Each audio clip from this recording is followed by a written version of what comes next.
অনেকদিন আগের কথা। অনন্তনগর নামে একটা রাজ্য ছিল। সেই রাজ্যের রাজা ছিলেন মহারাজ প্রতাপ নারায়ণ।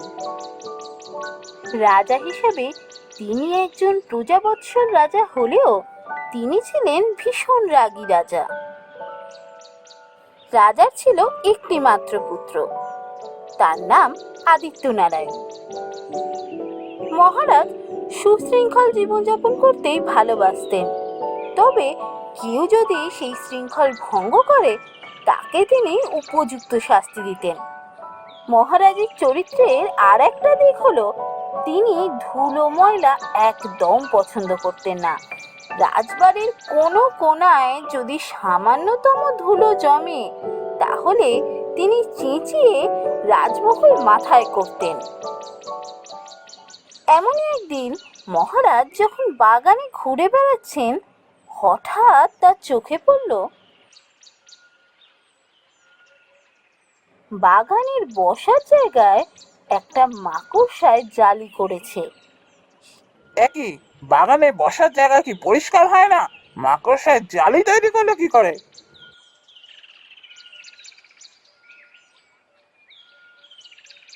হুজুর, ক্ষমা করবেন, আমি পরিষ্কার করেছিলাম, কিন্তু মাকড়সায় কখন যে আবার জালি করে দিয়ে চলে গেছে আমি দেখতে পাইনি। এখনই আমি পরিষ্কার করে দিচ্ছি। ও বাবা, এখানে তো দেখছি একটা প্রজাপতি আটকে আছে মাকড়সার জালিতে। দাঁড়াও, ওকে আগে বার করে নেই। আপনাকে অসংখ্য ধন্যবাদ মহারাজ, আপনার জন্য আজ আমার প্রাণ বাঁচলো। একে কে একজন কথা বললো মনে হলো। একে মহারাজ, আমি প্রজাপতি। তাজ্জব বাবা, এর আগে কখনো কোনো প্রজাপতিকে আমি কথা বলতে দেখিনি। আসলে মহারাজ, আমি কোনো প্রজাপতি নই, আমি আসলে একটা পরী।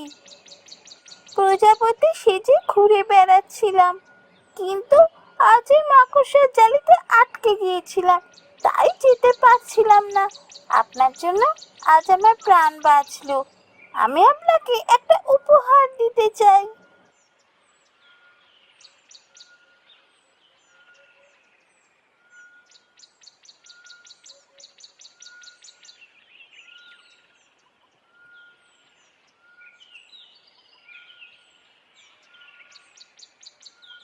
এই গাছটা আপনি রাখুন, আপনার বাগানে বসাবেন। এই গাছটা দেশি গাছ নয়, এটা জাদু গাছ। এ গাছে প্রতিদিন দুটো করে সোনার ফুল হবে। সেই বুড়ির কথা মতোই মহারাজ ওই গাছটা তার বাগানে বসান। শুনে রাখো, এই গাছটায় প্রতিদিন জল দেবে, বিশেষ যত্ন নেবে এই গাছটার প্রতি। আর গাছটা বড় হলে আমাকে জানাবে। আগে হ্যাঁ হুজুর, আপনি কিচ্ছু চিন্তা করবেন না, গাছটা বড় হলে আমি আপনাকে খবর দেবো।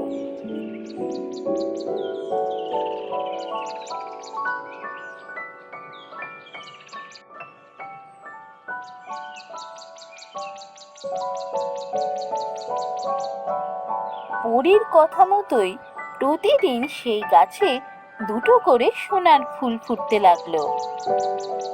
বাহ, গাছটা দেখছি বড় হয়েছে। আর পরীর কথা মতো গাছে দুটো সোনার ফুলও হয়েছে। এই গাছে প্রতিদিন দুটো করে সোনার ফুল হবে।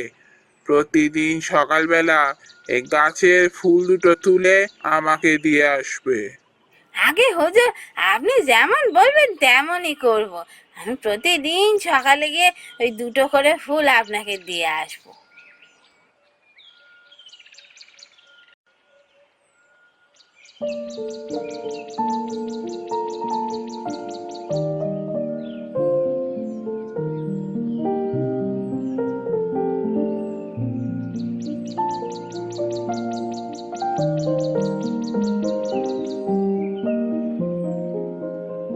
ফুলগুলো মহারাজের এতই ভালো লাগলো যে তিনি প্রতিদিনই দুটো ফুলই তুলে নিয়ে নিজের কাছে রেখে দিতেন।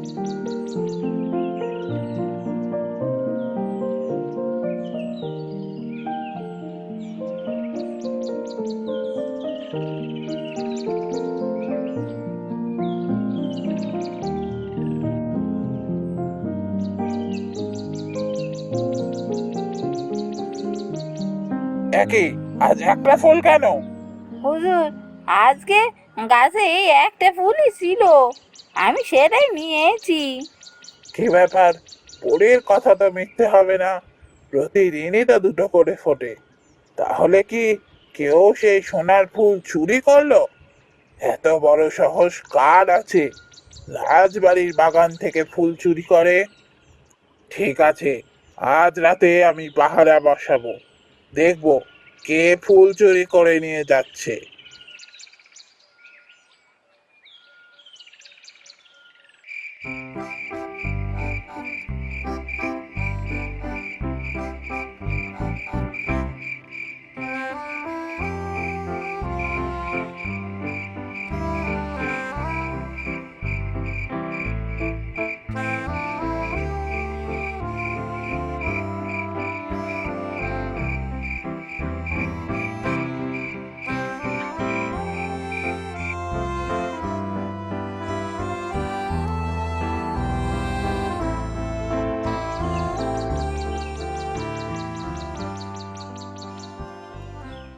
পরের দিন সকালেও রাজবাড়ির দাসী এসে একটি ফুলই মহারাজকে যখন দিল,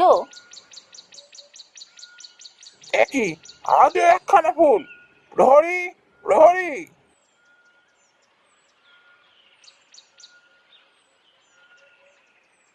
কি ব্যাপার প্রহরী? পাহারা থাকা সত্ত্বেও ফুল কি করে চুরি হলো? নিশ্চয়ই পাহারার নামে ঘুমাচ্ছিলে।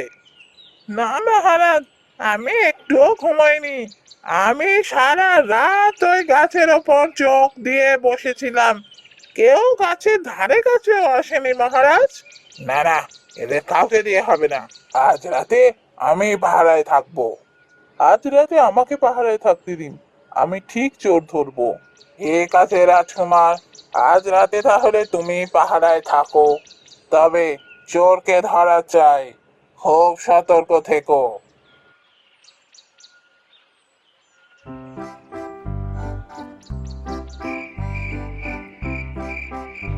সেদিন রাতে রাজকুমার পাহারায় থাকলো।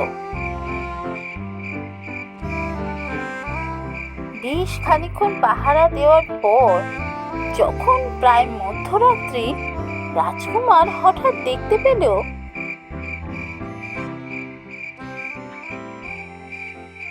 এ কি, এই যে দেখি এক সোনার পাখি! সোনার পাখি সোনার ফুল চুরি করে পালাচ্ছে।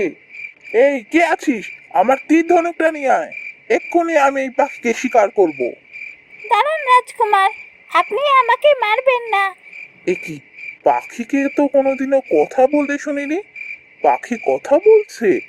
হ্যাঁ রাজকুমার, আমি কথা বলতে পারি, কারণ আমি কোনো সাধারণ পাখি নয়, আমি হচ্ছি সোনার পাখি।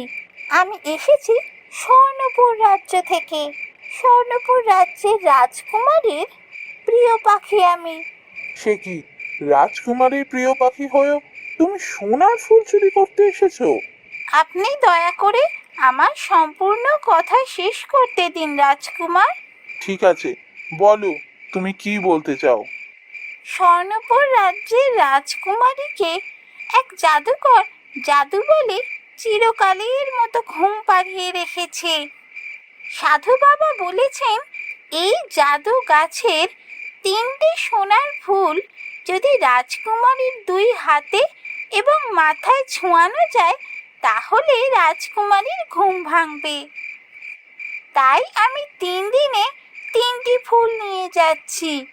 যদি এই ফুলে তোমাদের রাজ্যের রাজকুমারী নতুন জীবন ফিরে পায়, তাহলে তোমায় আটকাবো না।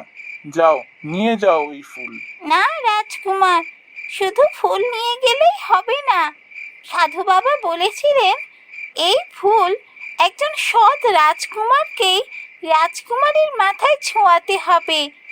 আপনি একজন সৎ রাজকুমার, আপনি যদি রাজকুমারীর মাথায় এই ফুল ছুঁয়ে দেন, তাহলেই রাজকুমারী সুস্থ হয়ে উঠতে পারবে। আপনি দয়া করে আমাদের রাজ্যে চলুন রাজকুমার। ঠিক আছে, তাহলে তাই হোক, আমি যাব তোমাদের রাজ্যে।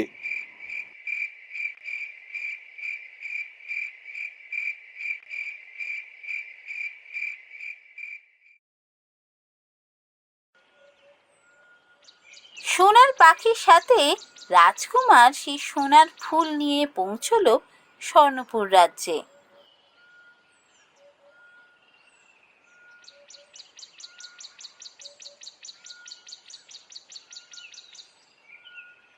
সেখানে গিয়ে দেখলেন অপরূপ সুন্দরী এক রাজকুমারী বিছানায় শুয়ে ঘুমোচ্ছে।